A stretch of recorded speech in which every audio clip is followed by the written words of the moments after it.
So hi everyone, I'm Meri Williams and I'm going to talk today about 5 things I wish I'd known sooner about scaling teams and culture. I'll start with a little bit of an introduction. So my day job, I'm a CTO. I'm currently CTO at Healx, which is a patient-inspired AI powered way of finding drugs that we can reuse and repurpose, redevelop for rare diseases. 95% of rare diseases don't have an approved treatment, including one that I have personally. So it's a mission very close to my heart. I was previously CTO at Monzo, where we scaled the team from 50 to the technology team, sorry, from 50 to 250 people within 18 months. At the same time, we were going from under 1 million customers to over 4 million. Prior to that, I was at Moo, which was also quite a scaling journey. And my other big kind of scaling experience was at the Government Digital Service. So I joined just as they had, somebody had promised the Prime Minister a date, which wasn't very agile, but I joined just as we had about 30 people and we were 300 9 months later, having delivered GovUK. So it was a sort of 10x in under a year, kind of scaling of the team.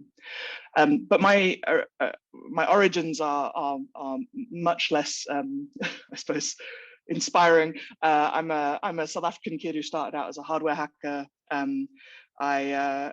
One weird fact is I built part of South Africa's first satellite, which is in the bottom corner there, when I was a teenager, which to anybody who's a parent, I have great parenting advice, even though I'm not a parent yet, which is don't let your kids do anything cool when they're young.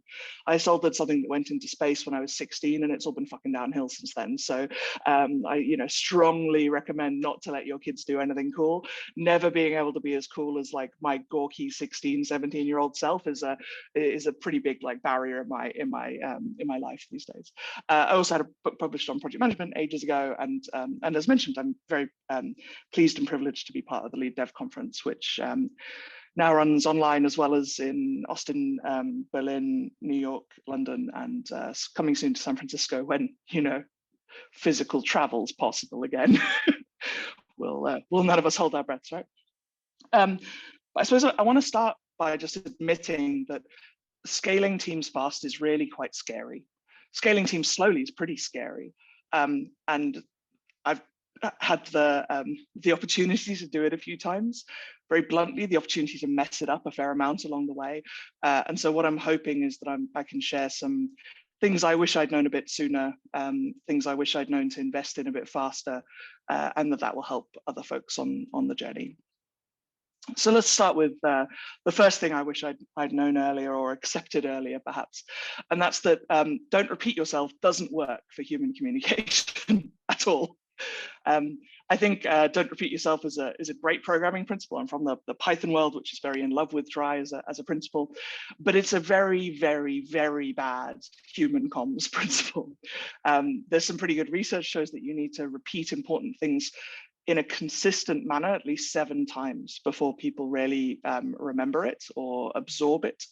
And so given that we have the many orders, the 5 orders of ignorance to deal with whenever we're on a project, if people don't know, or they don't know that they don't know, or they don't know that they don't know that they don't know, etc., then that adds to the pressure. And almost always real conflict, if it happens, is about like uneven information sharing. When people who are trying to achieve the same thing end up in real conflict, it's usually because there's some information one person or one party has that's not well shared with the other. The other thing I've found over the years is people think that the absence of communication is just like a void, it's just null. But the reality is the only thing engineers produce more of than software is conspiracy theories in the absence of good comms. And so if you want to hear the wildest interpretation of what your project decisions are, your company strategy is, your organizational plan is, just don't tell people and then wait for the immense creativity that will come around in people's interesting predictions and as I say, like fears, conspiracy theories of what might be happening. So my advice here, I suppose, is, be clear, be consistent, and most of all, remember that other people still need to hear far beyond the point when you're worried you've been repetitive. If you are not worried yet that you're saying the same thing over and over again, you probably still have people in your team who don't know something pretty critical. And so, don't just fail to repeat yourself. Very actively repeat yourself and use consistent language as you do so. If it feels to people like you're saying something slightly different every time because you're trying to reword it to make it sound more interesting or less repetitive, you're probably missing a trick. It would be better to be more consistent in your repetition. And remember that we don't just communicate in the present. I'm a huge fan of architectural decision records to communicate to people in the future what you were thinking and why you were thinking that when you made a particular choice. And I think that there's, architectural decision records are a very specific technical way of doing this, but there are equivalents in other areas where what you want for the people who in future may work on your whether it's a service or a product or a project or a technical implementation, whatever it might be, they need to know why you made the decisions that you did, because they may want to rethink them. And if you can, I have been on a lot of legacy rescue missions. I've worked on code so legacy, it was probably classed as vintage. I literally, my first ever internship worked on a system that was older than I was. It was a mainframe system at a major company that literally had 2 uninterruptible power supplies in parallel, because if it ever actually crashed fully, they didn't have the code to try and rebuild that mainframe. And so a $80 billion company was relying eventually on a mainframe that had to be kept alive constantly, because otherwise the company couldn't ship anything. And in those situations, when you go on a legacy rescue mission, it makes you realize just how important it is to know the why of decisions that were made in the past, because otherwise it's really easy to fall into this deeply flawed way of thinking that people who came before you were dumb, or that they were idiots, or that they were making daft decisions for no reason. I think mostly people try and do good work, and they're trying to make the best decision they can under the circumstances. And so think about what the circumstances that you're in when you make a decision are, and how to note them down well enough that somebody in future can go, I want to change this thing. I wonder why it's the way it is, and find a reasonable explanation of that. And then they can check whether the original circumstances still hold true, or whether it's safe to move away from them. There's nothing worse than assuming you can do something better and then only finding out at year end or at quarterly processing of something that there was actually something really essential to doing it that weird way, and just that information had left the building with somebody leaving the team along the way somewhere. The second thing that I've learned over the years about scaling teams is that it's more about creating conditions for success than anything else. People tend, probably not in this community, but people who end up in management roles and leadership roles, they often mistakenly assume that their role is to tell people what to do. And I think our role is far more to create the conditions for success, create an environment where people can be brilliant. And I think we're all kind of aware of the hatred people have for bad bosses, understandably, right? But like the pointy head boss in Dilbert is kind of funny because it's so relatable, right? People can so easily see someone they've interacted with when they see that stereotype. We describe bad bosses as clueless, as empty suits, as pointless. They're seagulls. I think you're all probably familiar with the seagull style of management. Fly in, shout at everybody, shit on everything, fly away again, right? And so my one of the sort of minor missions I'm on in my life is to kind of acknowledge that bad bosses suck, but that we can reclaim management and manager and leader, and that doesn't have to translate into being a bad boss. And so my personal journey of going from being an individual contributor to becoming a manager, which at the time, it was the only route I had. There was no route to progress without becoming a manager, which I strongly disagree with as an aside. I've had managers who were forced into management. It was not a good experience for me personally. I don't think you should ever force people into management. But so when faced with the prospect of becoming a manager, and really at that point not having many positive examples, just having some pretty negative examples of bad management, bad bosses, I sort of started with this fuck that thing in particular attitude of I just don't want to be terrible. If I have to do this, I'm going to choose not to be terrible. And so not terrible was the minimum viable manager that I wanted to be.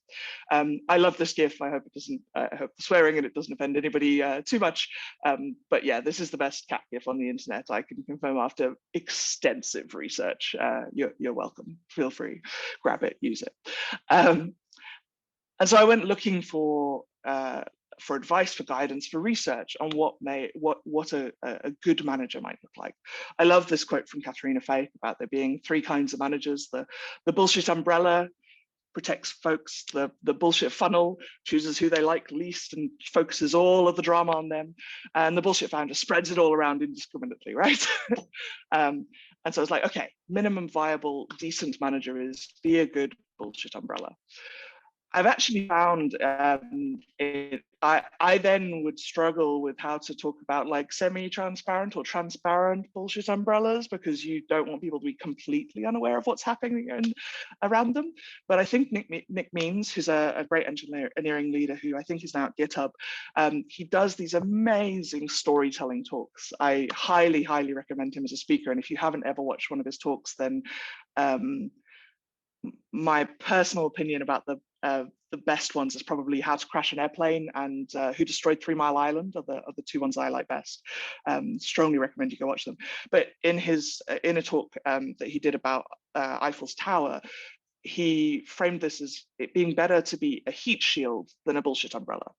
And I think that's really good and useful, because with the heat shield, you know that there's a fire over there.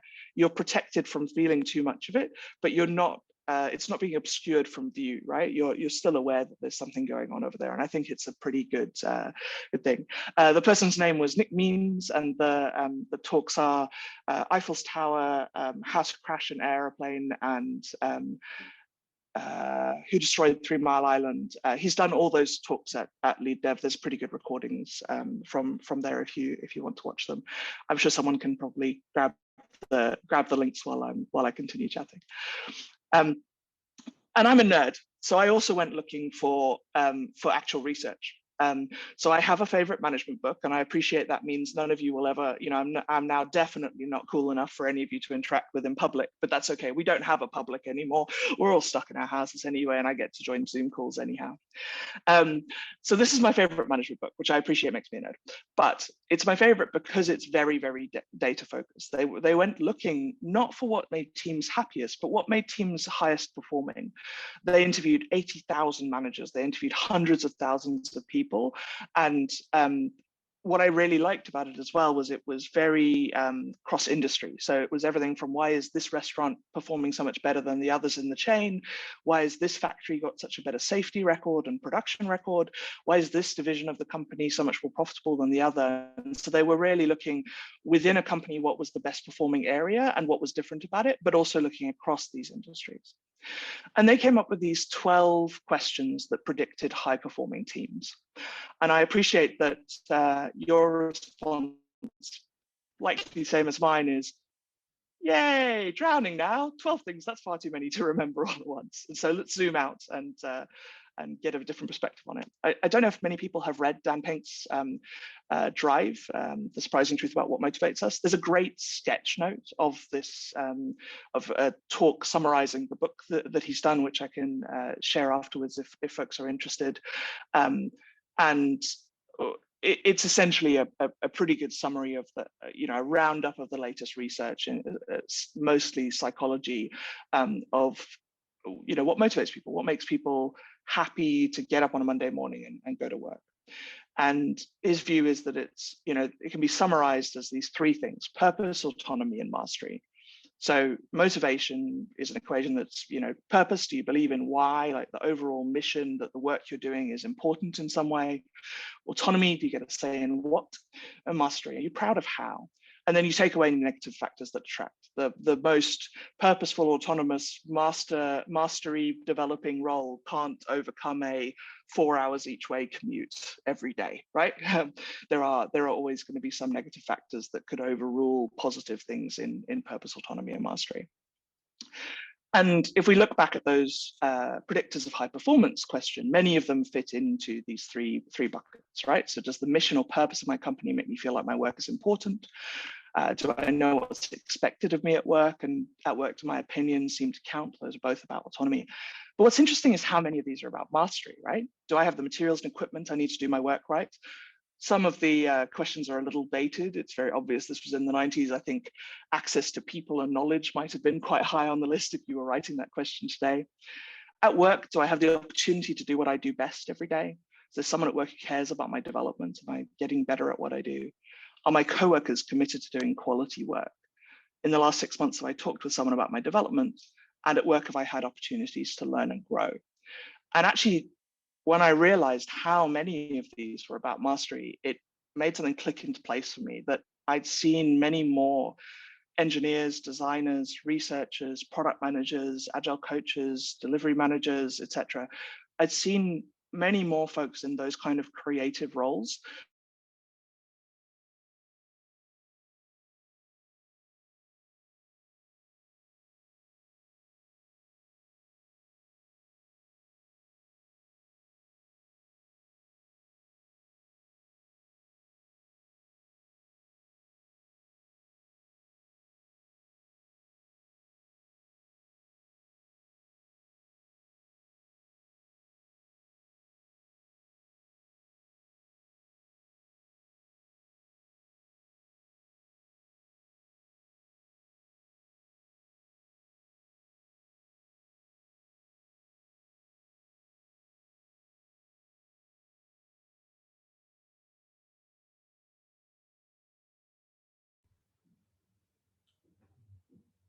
We'll just wait. I think she's probably restarting. Her slide deck is still up because she's using a different internet, but she's in paradise and this can happen and this is totally fine. Sorry, folks, I'm back. I had run out of data on one of my SIM cards. Apologies, I have refreshed it and hopefully will be good for the remainder of the session. Where did I cut out? The expat life. Thank you so much. I would just start towards the beginning of the slide, that the purpose of it again, so we can mix them together. So yeah, so if we look at those three areas of purpose, autonomy, and mastery, the questions fit quite well into them. Many of them do anyway. So does the mission or purpose of my company make me feel like my work's important? Do I know what's expected of me at work? Do my opinions seem to count? Those are both about autonomy. But then a large number of them are about mastery, right? Do I have the materials and equipment? Maybe people, information would be there if this was written today. Do I have the opportunity to do what I do best every day at work? Is there someone at work who cares about my development? Are my co-workers committed to doing quality work? In the last 6 months, have I talked with someone about my development? And at work, have I had opportunities to learn and grow? And this, like reading this and realizing how much of it was about mastery, made something click into place for me. It made me realize that actually with a number of different creative fields, including engineers, designers, researchers, agile coaches, product managers, content designers, a huge range of people doing kind of creative knowledge work. I'd often seen people leave because of inadequate mastery, that they weren't feeling like they were doing good work in a good way anymore, and that led them to leave. But there are a few of these questions that don't fit quite in those purpose, mastery, and autonomy buckets. And so they are: in the last 7 days, have I received recognition or praise for good work? Does my supervisor, how 90s is that? You're not my supervisor, sorry. Does my supervisor or someone at work seem to care about me as a person? Do I have a best friend at work? I love this last question, not because I think it's a good question, but because it's a fantastic question for highlighting cultural differences. I've done this talk a lot in Northern Europe, and the Northern European reaction, including, and I include the UK in that, but also Scandinavia and Germany and so on, the Northern European reaction to "do I have a best friend at work" is a quite bristling, like, screw you, the company doesn't get to determine who my possible one true best friend selection is from. So those of you from a culture that's a bit more Northern European, I have an alternative reading of this last question for you, which is there anyone in the team who, even if the company weren't paying, you would be willing to choose to spend time with outside of work? Like, that's the equivalent of the American interpretation of "do I have a best friend at work?" No offense to either culture. I'm South African. Like, we are all weird in our own way. We had 300 years of Dutch rule and then 100 years of British rule, and so we're like super direct and mildly apologetic about it. That t-shirt looks terrible on you. I'm so sorry. I felt like I had to say something. That's the definition of how fucking weird our culture is. So I'm definitely not throwing any stones, is the key point I'm trying to make here.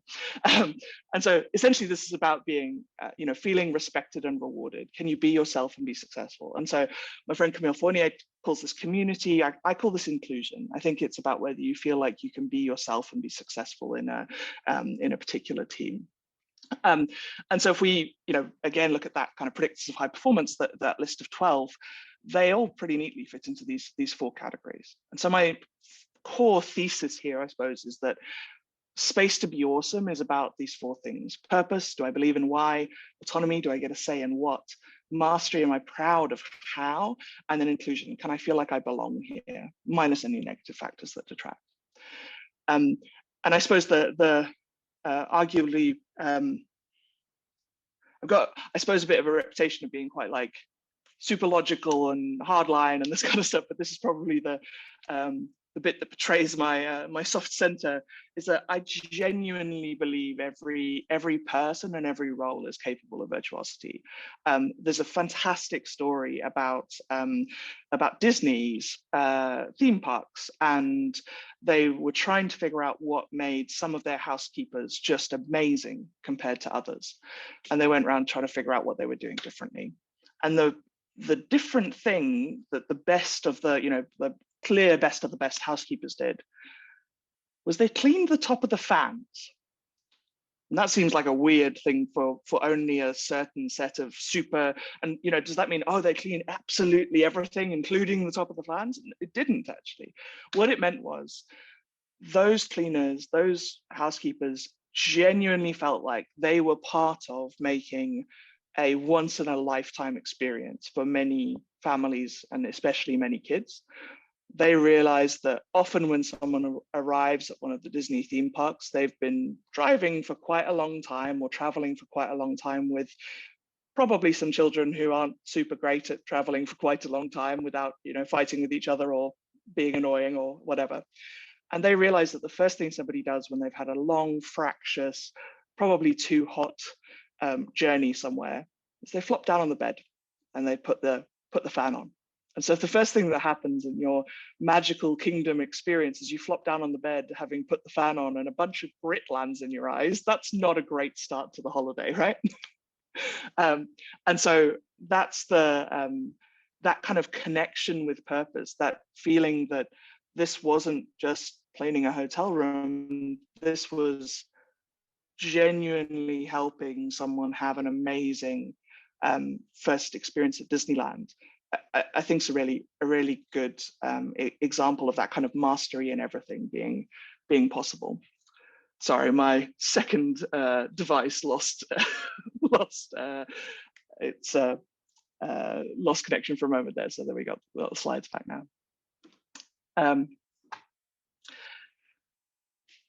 So yeah, so the final thought there is just don't think any role is below notice, right? Like every person's capable of being great. And I just genuinely don't think many people get up in the morning going, today I'm aiming for just south of mediocre.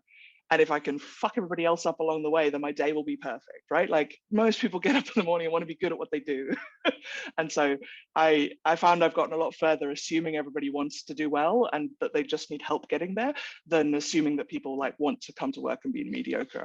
I think it's a dangerous trap to fall into that leads to a lot of contempt, and that's well, it's the #1 contributor to divorces, and I think it's the #1 contributor to negative team interactions. Is like if you can avoid contempt in your team, then that's a very positive thing. It's the killer emotion, I suppose you could say. The third thing I wish I'd known earlier is that there are very definite inflection points on any scaling journey. And my Latin is a bit rusty at this point, but semper in excretum sed altuit varuant is always in the shit, just the depth varies for anybody who didn't have that particular type of classical education at a weird state-owned boarding school in South Africa that I did. And so this is really about how different things come for free at different inflection points. If you are in a startup or a team of 20 or 10 people, the things that you get for free are everybody knowing what everybody else is working on, everybody almost guaranteed to be focused on the same thing, because with that many people, you can't do many things in parallel. The challenges you have when you have a team of 50, suddenly people are more worried about whether there's a career plan, there's a structure, there's a way for them to know how to improve and develop. They start to feel that it's less about just surviving the ride, and they'll probably get promoted by surviving the ride, and more about there being some more structure to it. If you hit more than 150 people, and whether that's in a group within a bigger organization or in a organization in total, you know, that's some of the science around Dunbar number is maybe a little questionable, but you know, it seems reasonable that we can only maintain relationships with a certain number of people in parallel at any given time. And not many people are going to choose for all of those relationships to be at work. And so you get to a point of there being people you genuinely don't know once you get over 100, 150 people. And that can make trust harder, it can make communication harder. And so think about when you're scaling, who you're looking at as inspiration. Don't look at people who are 5 or 10 years ahead of you on the journey. If you're looking at the horizon and worrying about the mountains that are there to climb, but you haven't realized there's a sea between you and those mountains, then you're probably building the wrong tools to navigate the next bit of the journey that you're going to do. And so it tends to be better to look for someone who's just 6, 12, 18 months ahead. You hear people all the time comparing themselves to Google, comparing themselves to Amazon. I'm like, cool, but are you comparing yourself to that company when they were at your point on the journey? Because I think then there might be useful things to learn, but comparing them yourself to what they're like now is no use at all. There's very little that's going to be appropriate for you to choose in the same way. So I suppose the point of this inflection points thing is focusing on the right problems at the right time is important, and remembering that, you know, in some ways the people who aren't that much further ahead than you on the journey might be the richest source of genuinely useful kind of inspiration or advice or similar. The fourth thing I wish I'd known earlier was that with people, observability is probably a better approach than testing. I think when you try to change a process, or you know, you're trying to roll out a new career framework, a new way of working, whatever else, like sometimes however well you plan, however hard we try, what we achieve might not be what we intended. And actually, I think this is where I steal and reapply a lot of agile principles and agile approaches and teach them to people managers, is to go, rather than doing big bang changes to how people work or how people develop or what they're doing, what's the smallest thing we can do to learn? What's the smallest way that we can trial it with one team or one area, and then we can evaluate whether to, you know, then we can inspect and iterate and adapt. And I imagine that for this community, this might be a bit like motherhood and apple pie. Like maybe this is super obvious to you, but it's really not obvious to everybody. So I figured it was worth keeping in, even if it's just a reminder for you folks to to remind your peers and your colleagues that this might be a way of thinking about people and process change as well. Regularly checking whether what we intended is matching up to the actual impact that we're having is useful. And it's very hard to test something that's people related in a true way. People know it's a pilot, people know it's whatever. And it weirdly, even people who are quite happy with a lot of change in their day-to-day, some of the people process type things changing a lot really upsets people. Like if the career framework seems like it changes every 5 minutes, that is going to upset someone because they know that they need sustained effort over months in order to improve at some of these like core skills that they might be working on. And so if you move the what's the right word? If you move the goalposts very regularly, then they just feel like it's not worth trying because it's just going to whatever progress they made may get cancelled out by there being a further change, if you see what I mean. And so again, I don't think I need to tell a conference called Aginext that they should invest in retros, but it's sometimes useful to grab engineering leaders saying that that retros are amazing. This is a great talk from Jessie Link, who's a VP of Eng at Twitter, about a whole bunch of different styles of retro that she tried with her team, including drawing the sprint and drawing the perfect day and all of those. For many folks who've only had, which again I doubt is many of you attending this, but maybe some of your peers have only ever seen one or two versions of a retro used. I quite like the Spotify style of kind of health check, where they defined what mattered to them from an engineering culture point of view, and then checked in both on the trend and on the kind of, is it green or yellow or red. Obviously, you don't just steal and reapply the factors that matter. You want to define that with your team more deliberately. This is a talk from Sam Barnes called "People Are Weird and I'm Weird," but one of the things in it is about helping a team to talk about what matters to them, and then to measure it sprint by sprint, to check in on whether those kind of values or principles that are important to the team in their behavior, in their ways of working, are progressing, as well as whether the delivery is going well, if you will. And then the fifth thing I wish I'd internalized faster was that culture add matters a lot more than culture fit. And I think we're now at the point as an industry that we kind of realize that there's often when people talk about culture fit, they mean like readiness to go down the pub with the candidate or something like that. And it's not a very healthy way to select and staff a balanced team. And fundamentally, these days, modern knowledge work, the unit of delivery is the team.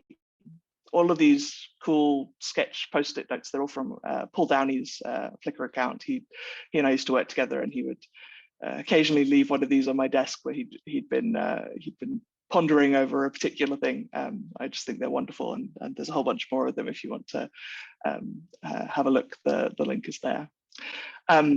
My favorite of those 12 questions we talked about earlier is, do I have the opportunity to do what I do best every day? I think it's a question we should be asking ourselves. It's a question we should be thinking about for our teammates, our colleagues, and our peers. Because I think we've, for too long, been trying to level people out to kind of equal or consistent mediocrity. We're not focused on getting the most out of difference. Difference should be a feature, not a bug. And we need that shift in perspective to be adopted wholeheartedly, not just in our immediate squad or our immediate team, but also in how we, like, even people processes of how we measure stuff. Team success matters a huge amount more than individual success, and so that shift in perspective is really important. One of the things that made me feel good at one of the places I joined was I visited one of our factories for the first time, and the sign on the ladies' room had been turned into the Cape version. I was like, yeah, I belong here. This is my place. It was a good sign, because that shift in perspective really, like, matters, right? we're not interchangeable resource units. And I tell engineers a lot that if anybody calls them a resource, they should call them overhead until they stop it.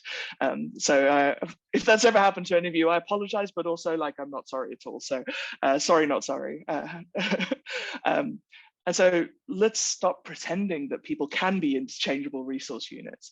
We're colors, we're flavors, we're better in complement or in concert with each other. We're much better as a a variety of instruments that come together in a great orchestra than we are as 17 pairs of drums. And though I would watch the hell out of a 7 Hulks movie, I think the Avengers are cool because they do different stuff well, right? Like it's part of what's great about them as a team is that they have all these different strengths and that those come together. Nobody's sending Captain America in to seduce anybody. Nobody thinks that Hawkeye can go berserker on anybody, but it's the combination and always having the backstop of Hulk smash, but that's a separate conversation. And so rather than thinking of this as how do we, round everybody's edges off or make everybody the same, maybe we think about it as of people and of roles as a matter of casting. How do we put this person who's really good at certain things? Like, what are they really good at? What's the thing that they do best? How do we make it so that they can do that every day? And then we look at the total team and go, cool, and what are we missing? Who else do we need? Who do we need to add to this team to have that full spectrum of strengths that we need to see? How do we assemble that great team with complementary abilities? This is another movie I love, a bunch of very, very different people. Also, if you haven't watched this movie, or even if you have, rewatching it, knowing that the Chris Hemsworth character is Thor's version of Chris Kent makes it way, way funnier. So I strongly recommend watching it again. I also got quite upset when this came out in 2016 that a bunch of man babies on the internet got upset about women ruining their childhoods. I saw this movie 11 times in cinema. I took 100 people with me over those 11 viewings. And so there's some poor fucking data scientist at the center of the audience still trying to work out why the hell Ghostbusters ran for 16 weeks at Leicester Square back in 2016. Turns out if you fill the cinema for one showing a week at Leicester Square, it continues for another week. And so Ghostbusters ran for like 8 weeks longer at Leicester Square than anywhere else. So if anybody tells you you can't make a difference in the world, like even if it's just a funny movie that upsets misogynists, you can make a difference in the world. And so when we think about how to craft inclusive environments, other than making everybody watch Ghostbusters and reflect on the strengths of the Avengers, I suggest using this framework. I think people are asking these 3 questions or versions thereof, whether consciously or subconsciously, whenever they're deciding whether to join somewhere, to stay somewhere, to say yes to that promotion, to say yes to a conversation about a role at a different company. These are the questions people are mulling over. They're trying to work out, is someone like me expected here? Are there indications that someone like me is even expected to apply here or work here, right? If you are, as I am, I have a rare disease that means some days I can walk and some days I'm on crutches and some days I'm in a wheelchair. And the number of places that I've interviewed or applied to or interacted with, or even conferences that I've spoken at, that they have no indication of whether the space is accessible, no indication of whether you can even get to the interview if you have any kind of mobility needs. It's a pretty clear indication that people with like physical disabilities aren't expected to apply there or to work there. In the same way, perhaps you're thinking about where to apply and whether there's a prayer room or not. It might be very important to you if you are, very observant of a particular religion that requires time out during the day to pray. And my respected here is more about your interactions with people. And so like a classic thing that happens to a lot of women who are engineers is people, when they arrive for an interview and somebody goes, you're here for a design role? It's not a bad thing to be a designer, but it is a bad thing for someone to assume just based on your gender that you can't be here for an engineering role. And that kind of stuff sounds so small, but I think when it happens over and over and over again, it's a sort of death by a million cuts kind of situation, right? And then can I be myself and be successful here? When people are asking this, they're really trying to figure out how much energy are they going to have to use to hide who they are. Stonewall did some research years ago that said that if you felt like you could be yourself at work, you could be up to 40% more productive, because there's so much energy in trying to remember never to mention the gender of your partner, not talking about what you did at the weekend in case that leads to the gender of your partner being mentioned, not being able to, you know, share what you did on your holidays or whatever else. And so, yeah, as Kara's just said in the comments, like masking your true self is really, really exhausting, and that energy would be far better spent on more useful things. And so I'd encourage you to think about the environment that you're creating. When we talk about, you know, purpose and autonomy and mastery and inclusion, part of inclusion is figuring out how broad a range of people would know that they are expected in your team. How many of them would actually feel respected if they interacted with your team, and are a broad enough range of people able to feel that they can be themselves and be successful. So, in summary, the 5 things I wish I'd known a little bit earlier about scaling teams are that don't repeat yourself doesn't work for human communication. Repeat inconsistent words 7 or more times, and remember that you're communicating with the future as well as with the present. So think about key decisions you're making and what people in the future might need to know about them, and write them down some good way. Architecture decision records are a great place to start, and then steal and reapply for other areas. Scaling teams is about creating these conditions for success. Purpose, do you believe in why? Autonomy, are we doing the right thing? Mastery, are we doing the thing right? And then inclusion, can I be myself and do well here? These inflection points exist, and so don't focus on problems you don't have yet. Borrow solutions from other people, but borrow solutions from people who face the same problem as you. Think about when in their journey they were facing the same thing, and don't try to skip ahead. The optimizations people are making in year 7 with 1,000 people are completely different from at year 2 with 100 people. And so don't cargo cult kind of solutions that are far ahead of where you are at the moment. When you're making change happen with people, and particularly processes or tools or similar that are very close to people's hearts, you often can't test in advance as much as you'd like to. And so rather than being like, oh, we can't test it, we must just deploy and hope. Hope's not a strategy. And so rather than that, think about how you will observe how things are really going. So use tactics, check whether your impact's matching your intent so you can adjust. And one way of doing that is to expand use of retros beyond the kind of day-to-day work in a team, and also to more of these kind of bigger organizational changes that might be made. The point where I got the HR, the people team for a company to consistently use retrospectives to examine whether they'd done a good job of rolling out changes to performance management processes, salary management processes, etc. Things were so much better than when we were just designing a thing up front and then failing to inspect and adjust along the way. And then remember that culture add matters so much more than culture fit. Cultivate inclusion, because diverse teams, they outperform homogenous teams every freaking day.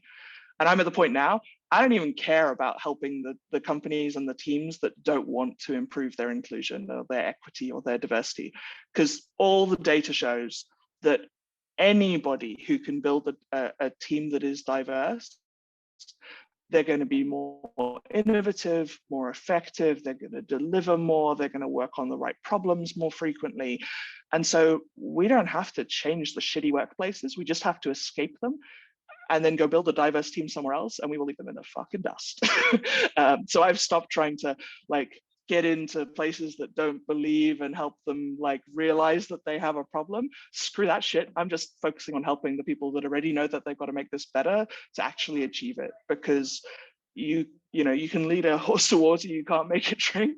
Don't waste your time trying to hold back the sea pick somewhere that you can be focusing on, like getting better at surfing rather than on, on trying to hold back the sea, I suppose is the advice I'm trying to give.